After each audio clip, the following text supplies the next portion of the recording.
Hello, everybody, and welcome to another episode of Tomes and Tales. The Mischief of Mice here today is going to be reviewing the Lumberjanes graphic novel. I am Valen Frostweaver. Hi, everybody. And many will just call me Brian, but I usually go by Valen. And then we have oops, Lilac SC. And then we've got Ellen. Hello. And then we've got Kashka. Hi. So, for those that did not join us last week, we're just going to let you know real quick what we do. We just kind of review this graphic novel that we picked out randomly. Something that was of interest to one of us. In this case, it was something I had an interest in. And it's essentially just a graphic novel that we had an interest in, wanted to check it out, review, discuss, and it often ends up opening a lot more interest in the novels this way, positive and or negative, and often will direct us to exploring other avenues of the wonderful world of graphic novels. So, does anybody want to start? Well, I wanted to give a note about the graphic novel itself. Mm-hmm. This is what we read, Mm-hmm. or Valen, you can put up the little thing for it. Lumberjanes is actually one of the authors, Noelle Stevenson. She became really popular when her webcomic, let's see, it was called Nimona, became really popular, and it actually won Slate's Cartoon Studio Prize for Best Webcomic. So she was one of the big authors for this one. Some of the art on it is very similar to what you see. And that was one of the things that kind of drew me to this one too. Just a note about the author. Excellent. And I'll actually read a little bit that I have here, so please forgive me if I'm looking off screen. Um, but it's a series created by Shannon Waters, Grace Ellis, and Noelle Stevenson. Essentially, it's all women done for this, which I think is fantastic. Um, and it's published via the Boombox imprint of Boom Studios. Story follows a group of girls spending summer camp at a scout camp and the strange creatures and supernatural phenomena they encounter there. Uh, this is the best part, is that originally it was planned as an eight-part series. The comic was made an ongoing series following strong sales and critical acclaim, which means that it had a lot of a good fan base for it. There was a lot of interest in this kind of idea, and I think that's wonderful. I hate to say that it's a change of pace, but it was, and I think it's hopefully going to lead on to bigger and better things. So that was just a quick synopsis I read off of Wikipedia, everybody's resource. But wanted to give credit where it was due. So there also may be spoilers for those that have not read this novel. Obviously, we're going to be reviewing it. So um, since I picked it, I might as well start, if Yeah, that's go fine. for it. And essentially, I read the book. It was an easy read. There was essentially each uh, different comic, which I read a volume, which consists of several comics. Um, Ended up beginning with some kind of Girl Scout type badge, in this case, Lumberjanes, description as to what they need to do to get this badge and earn it. And then the preceding chapter or comic was essentially going over how the girls ended up going through this kind of circumstance, or if they hadn't, if some of them already may have done so. I thought the layout of that was excellent. I really did enjoy that. And the artwork in this is fantastic. Once again, I'll pop this up here. I mean, it's very fun and lighthearted and simple looking. I really enjoyed that. I usually end up liking a lot of realism in my artwork, but this one, I don't know, it just seemed to be very refreshing to me.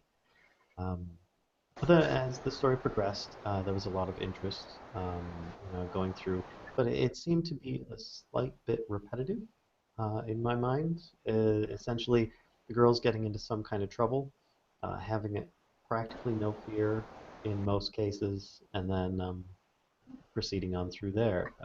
They ended up proving themselves quite capable of handling just about anything.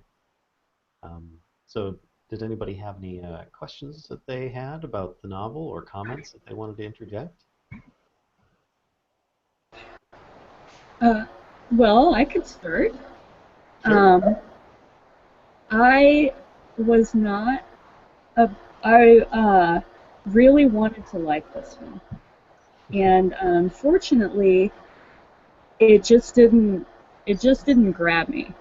And after a few readings of the trade paperback, I figured out what the issue was, and that was that the girls get into these um, big, like catastrophic problems each issue, and this had four issues in it.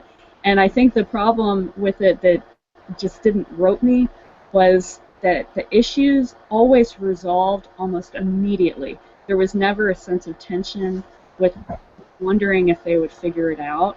It was always like, oh, I know the answer to that, and then bam, problem goes away.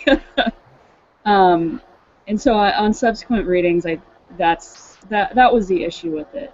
But the artwork and the coloring, absolutely gorgeous. Um, that was part of the reasons I really wanted to like it. And I like the female camaraderie in it. But as I said, with the tension, that was one of my main issues with it. Also, I noticed something interesting that kind of reminded me of an old X Files episode. So the last issue, they are with this group of boys, and the boys become like these ravenous animals or something. And so to escape from them, they throw like these peas or something that's real small onto the ground, and the boys all have to pick them up. Like for some reason, their Yeah. brains make them go, and they start counting and picking them up. Well, that reminded me of this old X Files episode that I think was for Halloween, where they were investigating these vampires. And vampires, one of their quirks was that they were OCD. So if you ever threw anything on the ground, like rice or something, they'd have to like go pick them up. So like when I read that part, it totally reminded me of that because that was one of my favorite episodes. It reminded me of that, and I was like, oh man.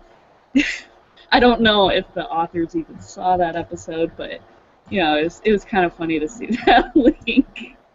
Yeah, I do remember that episode of X Files actually. I hadn't even thought about that until we mentioned it, but yeah, that's pretty hilarious.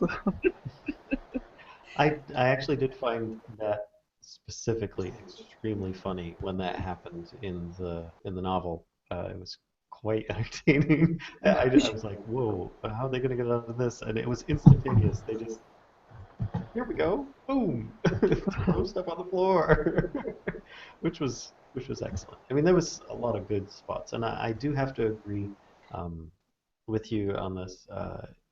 It was a good book. It just didn't meet my expectations of it. Um, I think it's because there were some dangers in it. Don't get me wrong. I think specifically when a couple of the girls, what were they? Mal and Molly, I think they are. The one with the coonskin cap, and then the other girl with the buzz cut on the side of her head. When one of them was what looked to be drowned or was currently dying, that was actually quite involved. That got my attention quite a bit, and I did like that a lot because there was a general threat, an actual threat, I should say. Whereas throughout all the rest of the volume, threats were, I don't know, kind of high and low. I mean, at the beginning, they're afraid of being in the dark, but then, like, seconds later, they're like kung fu kicking butt on every single thing that there is. But when that ended up happening, I thought it was really, really good that they brought me into the novel at that point. The threat was realistic, whereas all these supernatural things they don't seem to be afraid of, but yet something basic like one of the girls might drown really seemed to hit home a little bit more. And I don't know, it brought me in. And I think that's what this was lacking considerable, was that there was no real threat or danger throughout or regularly facing the girls. They seemed to be pretty capable, which is not a problem. Don't get me wrong. But it's not even that they were capable. It just seemed like they were just always going to escape. You know, like there just wasn't anything that could take them down. No matter like if it was a giant river monster, and maybe it's for me as well. It was kind of like some of the resolutions of the um the kind of encounters, if you will, were not even close to like resolving it in my mind, I guess. I don't know. This sounds kind of weird, but like she pings the river monster in the eye with a scrunchie, and then the river monster goes away. So, I mean, The I part like. shark for me was when she arm wrestled that statue. And I was like, what? It was weird enough that I just I couldn't believe it. The Yeah. answer was leverage. Right. True enough, but I don't know. It felt a little bit rushed as well. Like they were always in a hurry to defeat the bad guy. There was this big long quest to get to it. As soon as they got to it, it was over in a page. You know, Yeah, that's true. Yeah. there was no real thought to it. They already had the answer. Mm. Not like I don't know. It kind of reminded me of Scooby Doo. But Yeah.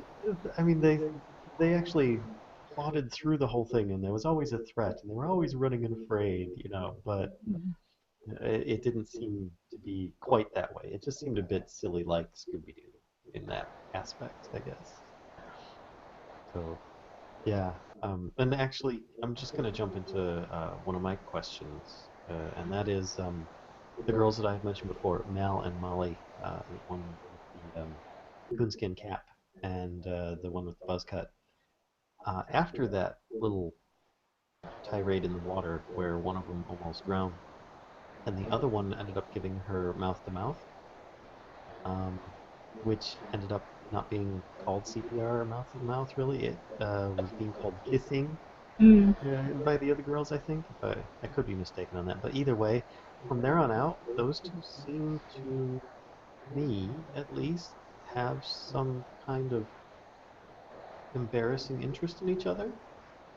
Did anybody else get that? I I think so. Yeah. I didn't pick up on that at all. Yeah, me neither.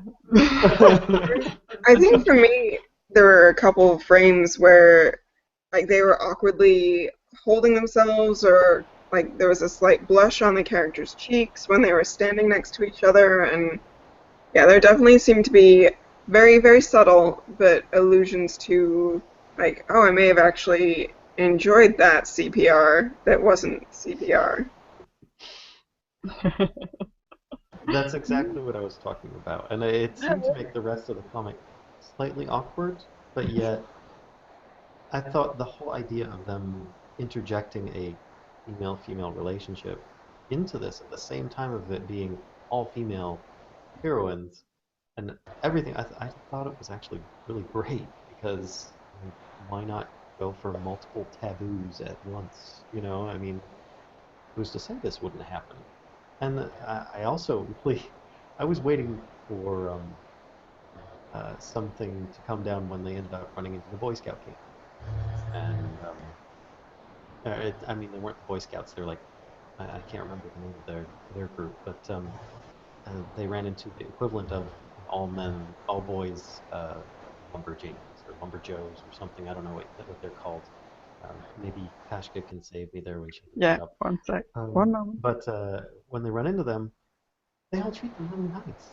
Is great, and guys treat the girls really nice, which I was very relieved on, to be honest. I was expecting them to be like, bad guys, but instead they were really nice. And did you find what they were? It just says camp for boys. Oh, close enough. Okay. They refer to themselves as scouting lads. Oh yeah, Yeah. there you go. Forgive me. Being a scouting lad, yeah. Oh, they're the. Oh yeah, just camp for boys. Weird. I love how their camp director practically has cleavage as well. That's kind of funny. Very cleavage. Hairy cleavage, yes, but cleavage nonetheless. So, anybody else have any comments or questions about their noticing stuff on there? I mean, apparently I noticed something that only one other happened to, and I mean, it might not be true at all. It might not have intended it that way, but I don't know. When I saw the way that they were, like the body language that was in the book, it just made me think of that. And the way that they then talked to each other afterwards. They seemed to just want to talk to each other, but it seemed awkward at that point. I don't know. So you didn't think there was any kind of chemistry between the scouting lads and the Lumberjanes, though? Because I kind of thought there was a little bit. Like, trying to find who it was, but I think it was. there was some cookies going on or something. Yeah. Well, one, there was the cookie love, obviously by the crazy one, the little short one that was just constantly like, I like this, I like kittens, kittens, kittens, kittens. She was all about the cookies. Hey. I think the little the one that's done up really pretty. I can't April. remember. April, Yeah, I think she had an interest in one of the boys. Barney. Barney, yep. Yep. Thank you, everybody who's supplying names. That's gonna be like a comment that I wanted to make actually, was that it took me a while to and I'm still not doing a very good job of remembering and putting all the names to the different characters. It's like, can we have name badges, please? Or I don't know. I wanted almost like a little introduction to each kind of character. Perhaps that's something that I feel like it was missing a little bit, was some almost like a little bit of backstory, or I mean, maybe they'll get into that later, but in future volumes. But I just didn't know like where these girls were coming from, like, and it. I think that made it more difficult to put names to each of them. And differentiate like characteristics for each of them as well. And some of them get there like kind of in the end, but in the beginning they kind of all seem like almost the same kind of person, if that makes sense. Yeah, I I agree. think I so. mean, obviously you can tell I've had trouble giving names to some of them. The names for some reason didn't stick as well, and I think it's because of exactly that. I couldn't easily differentiate. I mean, yeah, there was some obvious differences. They all looked different. They all acted Yeah. different, but they didn't single any of the group out. They just had the group, and therefore it's I hate to say it, but the girl with the coonskin cap and the girl with the buzz cut, you know, that kind of description instead of Mal and Molly. Or Molly and Mal. See, I can't even remember which one was which. But yeah, I totally agree. Yeah, I think you're right on that one. I did really like the differentiation between the personalities, though. Like with April, she seems to be done up. She's got her diary. She, does her own thing in terms of being who she is. And Ripley is the one that seems to always be getting in trouble and jumping on everything and loves every animal, whether it's got fur or scales, and just like they all had their own thing. Um, I think the only one I didn't get a specific personality for was the tall, skinny girl with brown hair, whose name I can't remember right now. Is that Joe? I think Yeah, I think it was. Joan? Yeah, maybe. I think so. She ended up being kind of like the mystery one. She Yeah. But she had some key stuff about it, and I think that's the thing. Like she grabbed that golden collar Yep. looking thing at the beginning, and then just seemed to be keeping to herself. But I don't know, maybe the story plans on expanding out a little bit onto each character instead of starting off with characters. But Hmm. I feel a little disconnected about it. And it looks like we lost Lilac SC there for for a moment. Yeah, And she'll probably be back. yeah, she might pop back in if she can reconnect. For those that don't know, we are currently broadcasting across the world to each other. So, yeah. Um, so, anybody else have anything to add on that note? What did you guys think about the badges and the extra stuff that was specifically about the Lumberjanes? Did you like that or not like that? I actually really love the badges. I just the stay up all night badge, and then there's the pun master badge as well. Yeah. I thought they were really kind of clever little add-ons that brought the sense of the group together. I guess like it reminded you kind of why they were there, and yeah, I really liked them. I thought they were quite clever as well, and also made me jealous. Like made me think about like when I was in brownies or Girl Scouts or whatever, and earning badges there, and was like, well, I would stay up all night badge. I would totally won that badge. So yeah, I really liked the badges, and that was pretty cool. What about you? What did you think of them? I liked them. I thought they were really good extra content.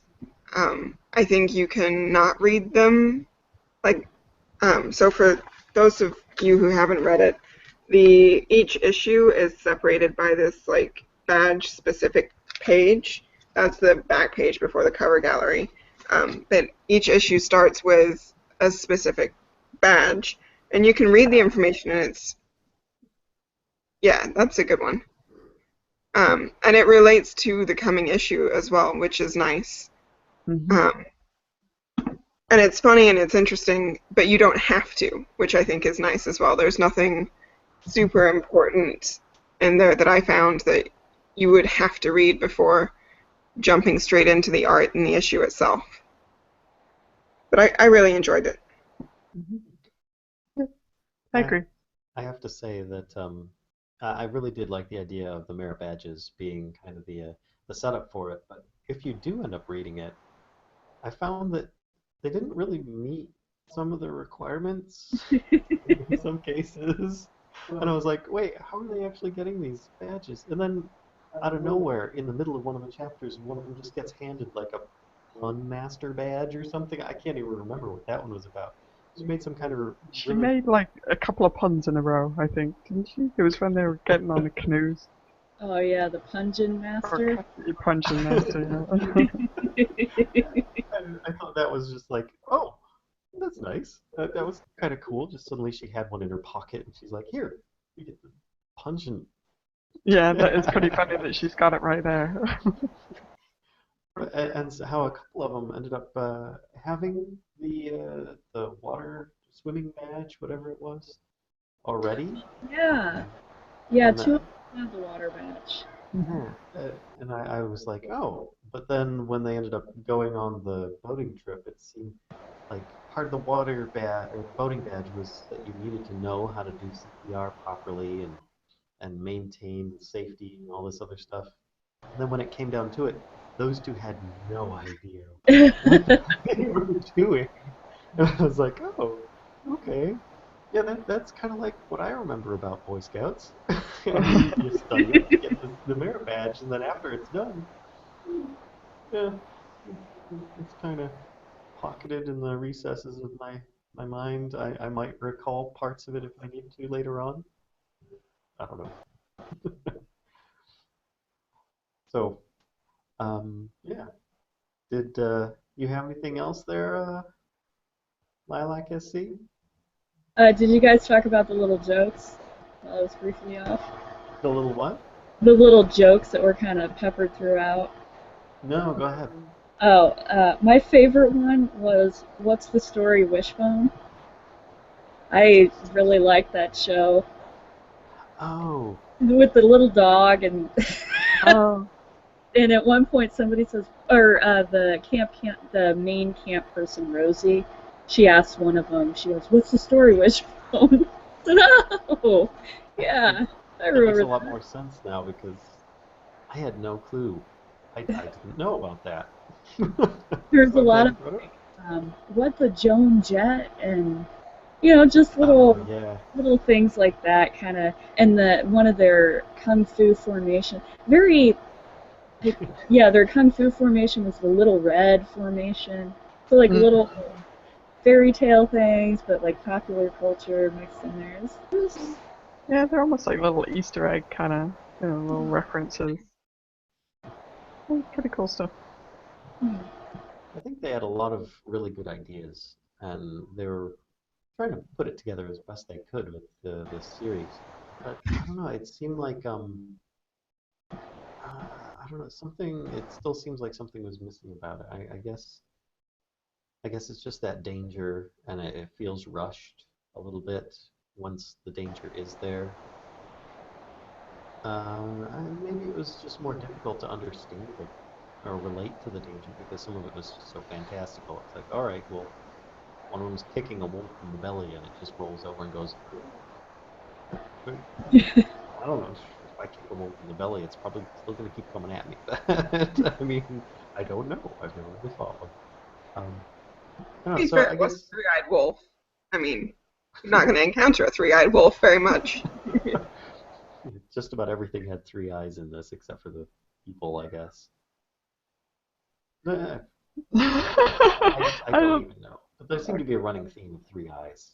Yes, three eyes with anything like mystical they came. Did Hmm. the river monster have three eyes? It did. I Oh, actually went through and counted to make sure that oh yeah. all monsters had the three eyes. Well, at least all the magical ones. So like the Yetis didn't, but they were like guards. They weren't actual monsters they were going up against. They were just hungry guards too. Yeah. Yeah. They ended up But liking cookies. I kind of wanted to know what they were going to do with those little, because after they'd fight each one of those things, it was like that third eye would come off. And they'd get this sort of like oval thing, like Yeah. gold oval with the etchings on it. I kind of wanted to know what happened with that, but I that must be like a larger arc that they're doing with later issues. Yeah. Yeah, I think there's definitely a larger arc there as well because I also don't think is the bear woman thing resolved? No, I I don't think that's resolved barely either. touched that. Yeah.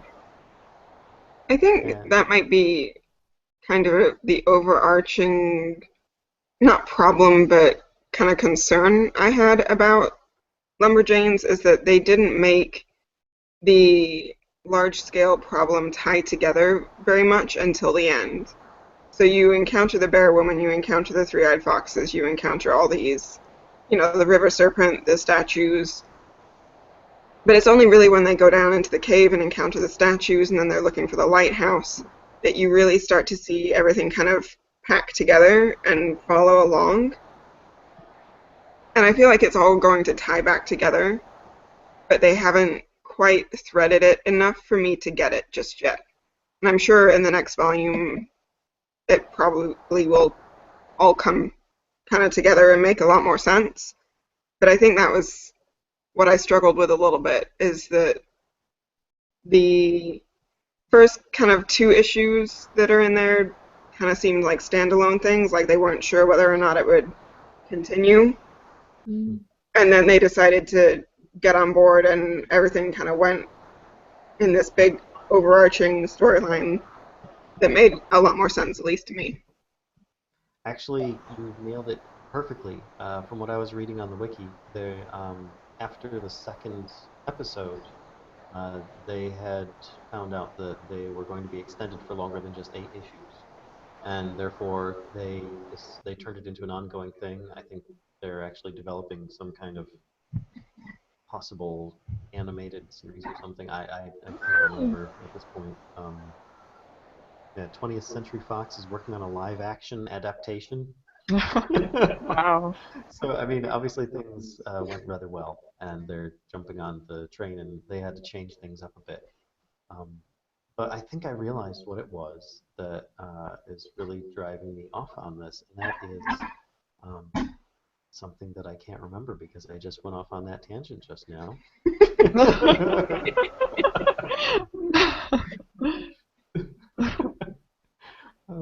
It's it was I think the realism of what to do with the realism of the dangers. I can't remember. Oh, it was I can't remember the exact wording I was going to use, but it's essentially the dealing with the realism of the danger in there is that I can't relate to it. I guess it's just when they're kung fu fighting wolves, then they're punching these. Oh, I know what it was. It was the fact that the audience doesn't have a chance of coming to the same conclusion. Say it again. Sorry, I missed. The audience, us, Yeah. we don't have a chance of coming to the same conclusion. Sort of like how Scooby-Doo, for an example, would always be like, well, this is how we ended up unveiling the bad guy at the end. You know, this guy and this guy worked this out together. Instead, it's just a matter of, well, I just happen to have this thing in my backpack that nobody knew about until the moment that I just pulled it out. And then it was like, oh, okay, we couldn't have, tried to. They try and line it up like it's a mystery of some sort, and I don't know. I caught myself trying to figure it out, and I just kind of had to let it go because they were just gonna karate chop, kung fu, do some kind of MacGyver thing that I had no idea was going to happen, and couldn't had no hope of figuring out ahead of time, or even guessing at. Um, there was maybe one or two in there, like the girls throwing the peas on the floor was totally awesome, making all the Boy Scouts chase after it. That was actually excellent, and I think that's why I really enjoyed that, is because it was something that I hadn't thought of, but it was a great idea for distraction. But a lot of the other stuff, it didn't seem like people would have thought of it, as much, I guess. That's just my thought. It was like shark spray. Something you don't know about. Oh yeah, that thing. That'll make. You're talking about the shark repellent spray and the bat Yeah, poppers? old Batman. Yes. For those that aren't as old as I am, I'll volunteer myself. There's a Batman episode on TV, the original Batman series, where Robin or Batman was having his leg bitten by a shark on the bottom of a ladder that was dangling from a helicopter. But Robin would climb back up the helicopter, which was flying by itself, to get the bat spray, shark repellent spray. Yeah, something like that. Absolutely ridiculous. And of course, there were several cans of repellent spray in the helicopter, of course. Just in case. Right. One thing that I think this I mean, graphic. he was a scouting lad. He was prepared. I think this graphic novel would be awesome if they did one of those. What's it called? The moving graphic novels, where they take the illustrations and they make them slightly move. Yes. Yes. The Like they just make a GIF of it or something. what's it called? Where they sort of like make a little GIF out of every little caption window. So Yeah, and so like the scenery moves or the people move and the scenery doesn't. The that treatment on this novel is beautiful as the art is, would probably make it come alive. It just while I was reading, I was just thinking of the Astonishing X-Men. That's the last one I saw that was like that moving comic that they did to it, and it was like, oh man, this would look really cool if they did that to it. Maybe not live action. Maybe just make the comic move. Yeah, I don't know how this is going to translate to live action. No, I can see it working pretty well actually. Although I think as long as they don't overdo the CG, it'll be good. But, I'd be worried it'd be more like another but Airbender. I do think that let's not talk about that. We're gonna pretend that doesn't exist. But I do think that the art is couldn't be like more appropriate for the storyline and for the characters. It's absolutely perfect for like what the authors are trying to accomplish. So I kudos to Brooke Allen because and the colorist as well because it's spot on for the type of story and the characters and what they're doing. It's great. I would say it seems like it's a bit more targeted towards a younger audience.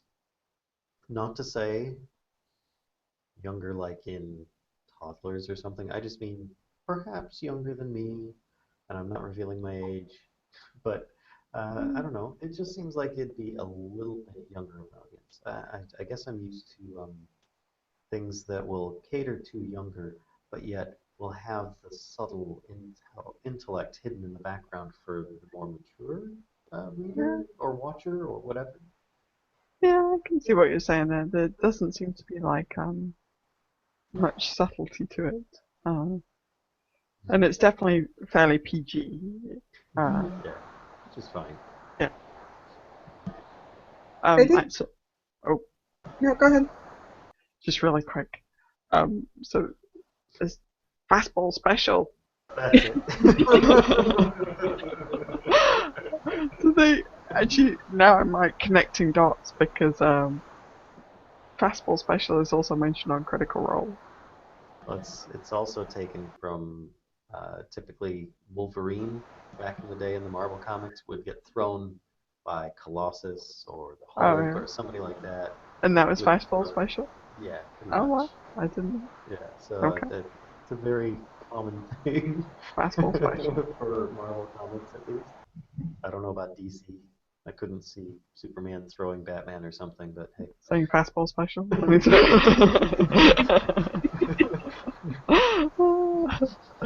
Sorry, Helen. What were you gonna say? I was just gonna say, I think in terms of the art and a little bit of the sense of humor as well, that it would hit kind of the Adventure Time crowd. Um, like people who really dig that show, which is hilarious and adorable all at the same time, would probably really dig Lumberjanes because there's something about the faces which reminds me a lot of the faces of Finn and Marceline. Um, and there's something about the sense of humor as well, which kind of it is like that fastball special, right? Like it's thrown in, and there are other references which you might catch if you've read the right thing or seen the right thing. But it's funny even without knowing that, and it kind of this is I'm not sure how best to express this. It kind of generalizes the humor so that everybody can appreciate it. But then there is also another layer to it that the people who have been reading comics or have seen X-Files episodes or whatever the um, whatever it's relating back to, they get kind of a special little kick out of it, which I think is really great. Mm-hmm. And Yeah. you touched really well on that. I would say that's actually what caught my eye about this comic is that I'm a big fan of Adventure Time, and it seemed to have a similar art style and upliftingness to it. Upliftingness? I can't. Lightheartedness. Lightheartedness. Thank you. I can't word today. But it seemed to have a really similar feel to it, and that's really what drew me into wanting to see this or read this, watch this. I don't know. I feel like I'm watching an episode whenever I end up reading graphic novels. So, but yeah, that definitely hit it right on the head for me. Was the Adventure Time tie-in? It's very similar in how it looks and behaves in that way. Yeah, I think if you take it like I'm like when I watch an episode of Adventure Time, I'm not disappointed, you know, because I think I go in with an expectation, of the level of like humor and like the I know the theme isn't going to be like super deep or anything, it is just light-hearted stuff.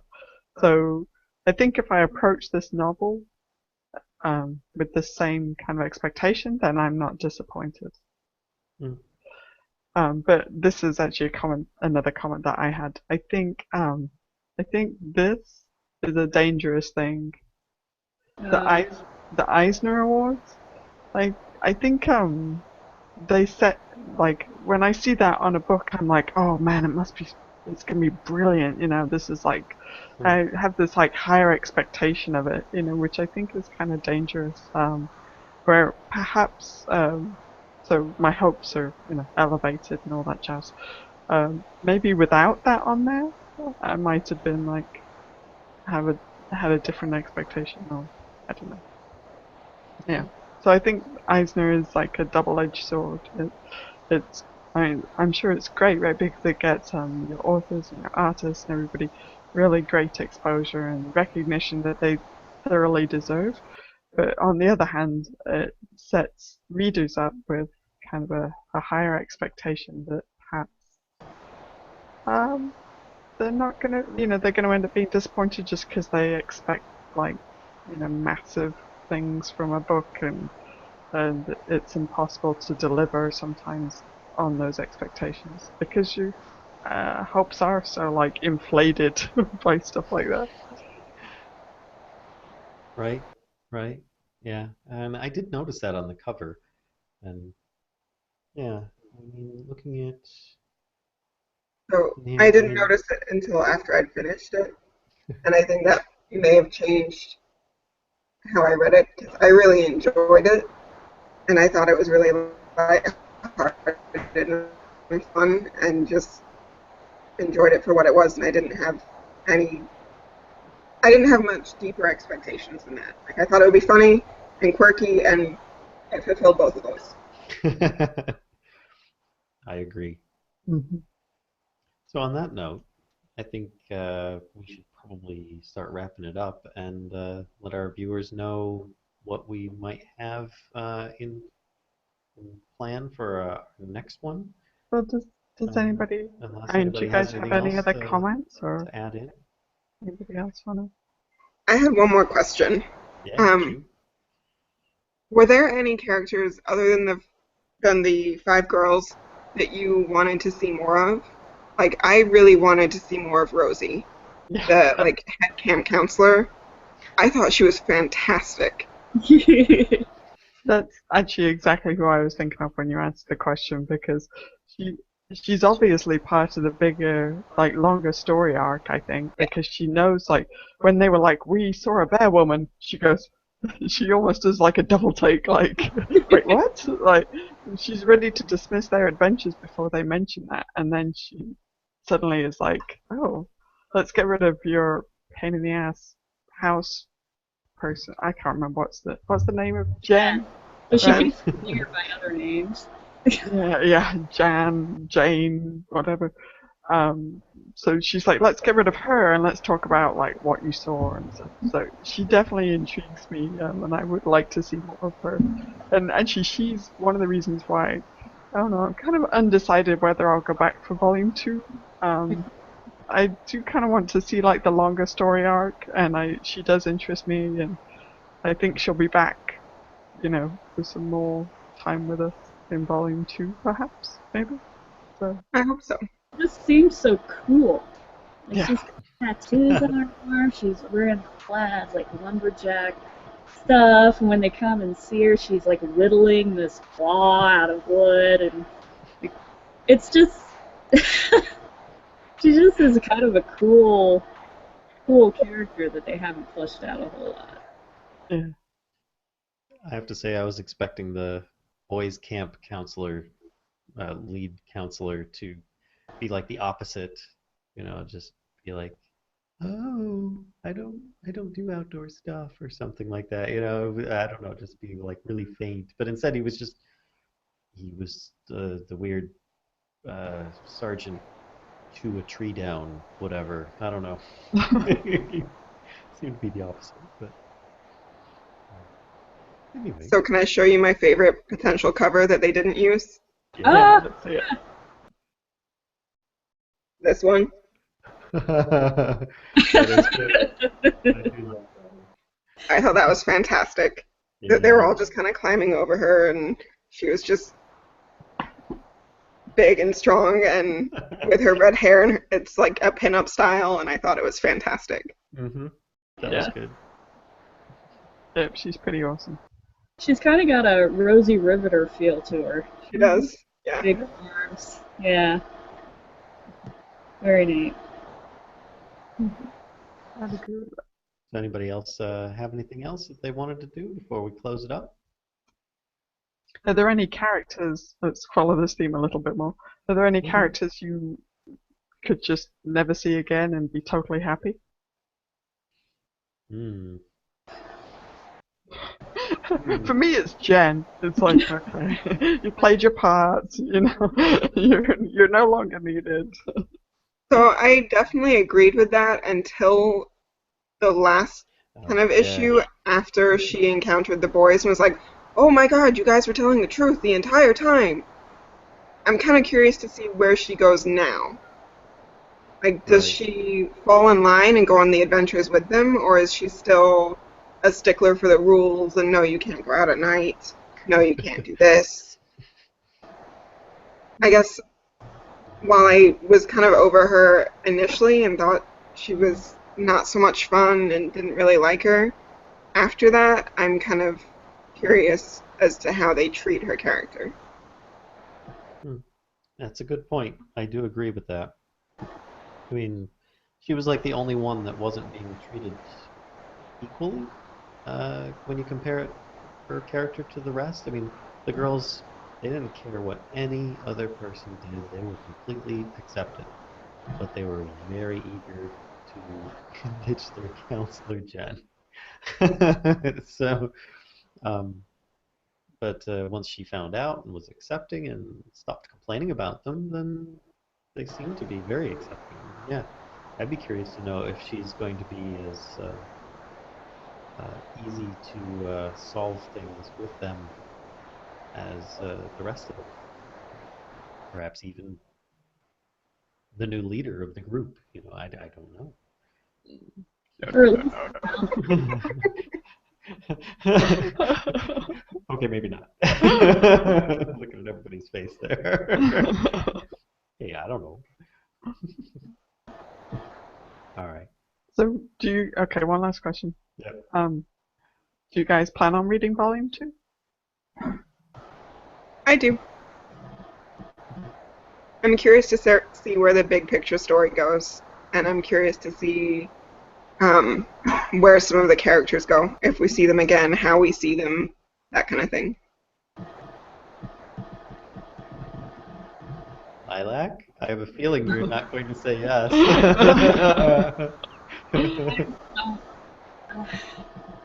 I'm somewhat undecided at the moment, but kind of leaning towards no. Um, just because I had trouble with this one. But, thinking about the bigger picture, maybe I do want to know what happens with those little gold things and the Roanoke cabin in general. I don't know if I'll read volume 2. What about you, Kashka? I'm undecided as well. I don't know. I think I need to actually reread volume 1 and come at it from an Adventure Time kind of point of view. And I think if I do that, I'm going to enjoy the heck out of it. The first read through that I had, I have to say I was in, or maybe I am, like I said, kind of undecided, in Lilac's camp where I'm just like, I don't know, the pacing seemed a little awkward and the resolution seemed a little unsatisfying, so I, I was not taking it. But one of the great things about these discussions is we get to hear like different ways to approach the novel. So I'm gonna give her another try, with that in mind. Uh, I would love to be like, happy to say that I want to read volume 2. So because just like Lilac, I really wanted to like this book, and I think that is part of like the Eisner, um, the side effect of the Eisner Award is that you really Stigma. want, yeah, you really want to like these books, and so yeah, I'm undecided. I'm gonna give this one another shot before I decide. Now, for me, I have to say, I enjoyed it. It didn't quite meet my expectations, but um, I don't think that I would continue on. Now, if I had ease of access to it, like it was free or a friend loaned it to me or something, sure, I'd Or if read I it. ordered it. Or if you ordered it, that's, we kind of live together. But uh, otherwise, I think it had its turn. I enjoyed it. It was all right. It wasn't something that I would uh, invest in over some other choices that I currently have. So Hmm. it might be something way down the road. I might pick it back up again or something, but I don't think that I would continue buying Volume 2. That's just my personal opinion. But I did enjoy it. It was fun, and I definitely do not regret reading it. It was great. It was great. I'm just not going to read anymore. I just, like I said, I just had a little higher expectations for it, and if it would have met those, then I think I would have continued on with it. And you know what, I might be missing out, and it's possible I may miss out, but I don't know. Sometimes the stories the graphic novels get better as they go. Other times they don't. They kind of drop off. Uh, I've known many graphic novels that have gotten really good as they go on. The first ones are really bad. It's sort of like a television series. Usually the first episodes are really difficult to get into, and then later on, as the characters get developed, it's a lot more interesting. But then Oh, sometimes it's the opposite, where you're like totally pumped because the pilot was awesome, and then you start watching the series, and you're like, it's not really what I had first impression of. It was good, just not enough to keep my interest going. So well, it's the Atomic Robo, right? Isn't that one of the comics that did that for you, where you yeah, weren't digging the first yeah, volume? I ordered the first volume of Atomic Robo just because I ended up seeing some of like very recent Atomic Robo, and I wanted to start googling, and I started reading that, and I was like really put off by it because it was just kind of this smattering of stuff, and it didn't really make sense. And then when I went back and looked up like the information about the comic, I found out that he really didn't have this entire plan set forth per se. It was more just like he kind of pieced it together and it took off, and then he worked with it from there. And like by the time I got to volume 3, 4, I can't remember. It really got good. It was great. Carl Sagan shows up, and then everything just changed for me. But I mean, it was one of those where the first one or two volumes were very slow, and I didn't. It took me a lot to get back to it. But then when I did, I really enjoyed it. Because the later volumes were awesome, and it gave the illustrator and the narrator and the storytellers and the writers and everybody to really bring it all together and start telling a story much better. They just had more experience at it. And I think this is one of those that might end up doing that because it's everything about it is new. There's all these people that are like a new publisher, newer people who haven't done very much work before. In some cases, are working with other people that they haven't worked with before. So it might just be that they're trying to find the rhythm, and it could turn out really great. And I might go back to it later. For now, I think I'll peace out on You're it. and I'm done. Wow. All right. So next time Yes. on Tomes and Tales, Next uh, time on Don't Tell. we have a pick from We Helen need Steve. here, and I'm going to put up the picture, and then you can maybe give us a little idea of what made you pick this one. Because I have to say, I haven't seen it before, never heard of it either. So I'm curious, and it is. Yeah, set us up with realistic expectations, Helen. So there you go. It's on the Um, screen. well, Ivar Time Walker is one that my fiance introduced me to after a friend from his workplace introduced him to it. Um, it is, I would say it's almost a little campy. I mean, it's time travel. You have to kind of take it as it comes because you never know what to expect with time travel. But it raises some interesting questions about time travel, I think. Um, and it also starts hinting at a larger picture, probably midway through. So you start getting that kind of big picture feeling a little bit earlier than we did in this week's pick, I think. But if you've read Archer and Armstrong, which is another one I highly recommend, then you will probably like Ivar Time Walker. It's very good. Cool. And if you haven't read Anyway. Archer and Armstrong, I'm not really sure what else to compare it to. I haven't read anything quite like it. He's the main character. Well, one of the main characters is Ivar, and he is. I hope so. He is a little challenging to know where he stands. So it's a little bit more mysterious. You're not quite sure who to trust. It's probably a little bit more like last month's pick, in terms of questioning people's sides and motivations, that kind of thing. Gotcha. So hopefully you guys like it. I'm excited. Hopefully not too excited. I have high expectations. Let's lower those expectations down. I'm expecting the moon on a stick, so if it doesn't do anything, I'm definitely not reading volume 2. Cupcake instead. Oh, cupcakes. A good substitute.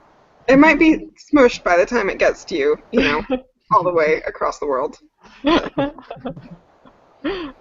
All right, so as Helen pointed out, Ivar Time Walker is what we'll be reviewing next time. So I hope you guys enjoyed this, and until next time, we're Mischief of Mice. We'll see you later. Bye. Bye.